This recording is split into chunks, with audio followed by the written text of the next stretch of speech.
جب میدان کربلا میں امام عالی مقام امام حسین علیہ السلام کو شہید کر دیا گیا تو یزید نے اپنے ظالم گورنر عبید اللہ ابن زیاد کو حکم دیا کہ حسین ابن علی کے سر کو کاٹ کر اسے شام بھیجا جائے تاکہ یزید لوگوں کے سامنے اس مقدس سر مبارک کی بے حرمتی کر سکے جسے نبی کریم صلی اللہ علیہ وآلہ وسلم چوما کرتے تھے، اور اس طرح لوگ جان جائیں کہ اس جنگ میں یزید کی فتح ہوئی ہے اور اہل بیت رسول صلی اللہ علیہ وآلہ وسلم کی شان کو کم کر دیا جائے۔ لہٰذا شمر نے امام عالی مقام امام حسین علیہ السلام اور 72 شہدائے کرام کے سروں کو کاٹ کر نیزوں پر بلند کیا اور تمام سروں کو کوفہ کی مسجد میں ابن زیاد کے سامنے پیش کیا گیا۔ اس مبارک سر کو دیکھ کر عبید اللہ ابن زیاد نے امام حسین علیہ السلام کی شان کے خلاف باتیں کی اور آپ کے سر پر چھڑیاں مارنے لگا۔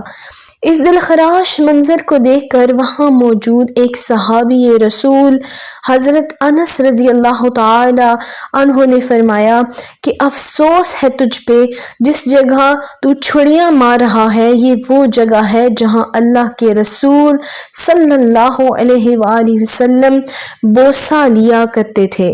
عبید اللہ ابن زیاد نے حکم دیا کہ امام حسین علیہ السلام کے سر کو یزید کے پاس شام بھیجا جائے، اس سر کو دیکھ کر لوگ عبرت حاصل کریں۔ لہٰذا روایات میں آتا ہے کہ جب شامی لشکر امام عالی مقام امام حسین علیہ السلام کے سر مبارک کو کوفہ سے شام لے کر جا رہے تھے تو سپاہیوں نے اس سر مبارک کو ایک صندوق میں رکھ دیا۔ سفر بہت لمبا تھا۔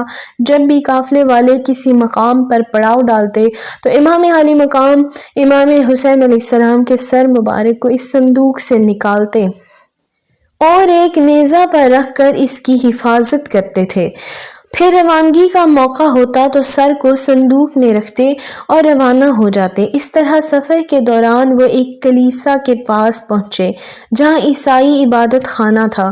سپاہیوں نے اس رات کلیسا میں آرام کرنے کا فیصلہ کیا، لہٰذا سپاہی اس کلیسا میں داخل ہوئے اور اس میں موجود ایک پادری کو کہا کہ آج رات ہم یہیں رکیں گے۔ سپاہیوں نے اس صندوق کو ایک کمرے میں رکھ دیا۔ اس کلیسا میں بوڑھا راہب رہا کرتا تھا جو ایک نیک صفت انسان تھا۔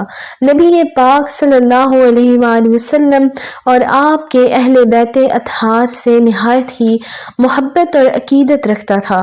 جب عبادت خانہ میں رہنے والے عیسائی نے عبادت خانے سے دیکھا کہ آسمان کی طرف عظیم الشان نور بلند ہو رہا ہے تو راہب سپاہیوں کے پاس آیا اور کہا کہ تم کون ہو اور یہ سر مبارک کس کا ہے؟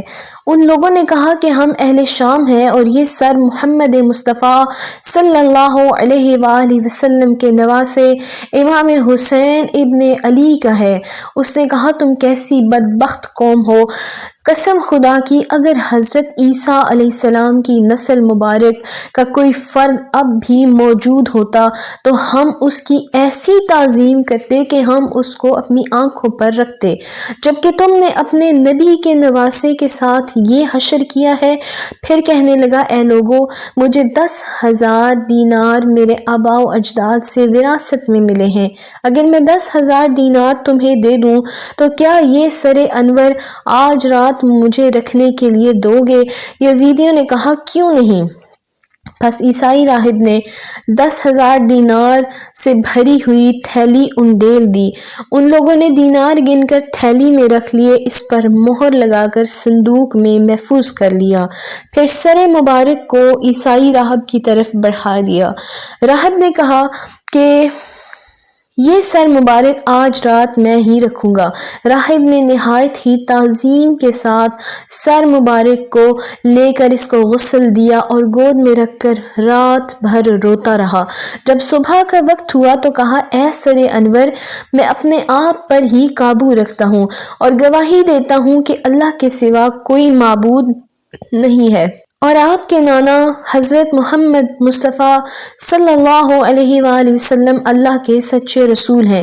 یہ کہہ کے وہ مسلمان ہو گیا اور امام حسین کی غلامی میں شامل ہو گیا اور سر انور کو ان شامیوں کے حوالے کر دیا۔ ان لوگوں نے سر انور کو صندوق میں رکھ دیا اور روانہ ہو گئے۔ روایتوں میں آتا ہے کہ یزید کے دربار سے شامی لشکر نے دوبارہ کربلا لے گئے، سر مبارک کو وہیں دفن کر دیا، جبکہ بعض مورخین نے لکھا ہے کہ سر مبارک کی بے حرمتی کے بعد یزید نے سر مبارک کو اپنے خزانے میں جمع کروا دیا تھا۔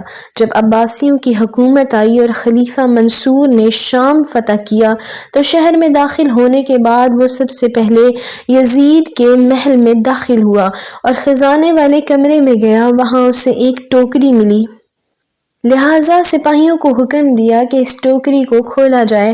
جب اس ٹوکری کو کھولا گیا تو اس میں حسین ابن علی کا سر مبارک تھا، جس میں سے عطر کی خوشبو آ رہی تھی، لہٰذا منصور کے حکم سے اس مبارک سر کو دمشق میں دفن کر دیا گیا۔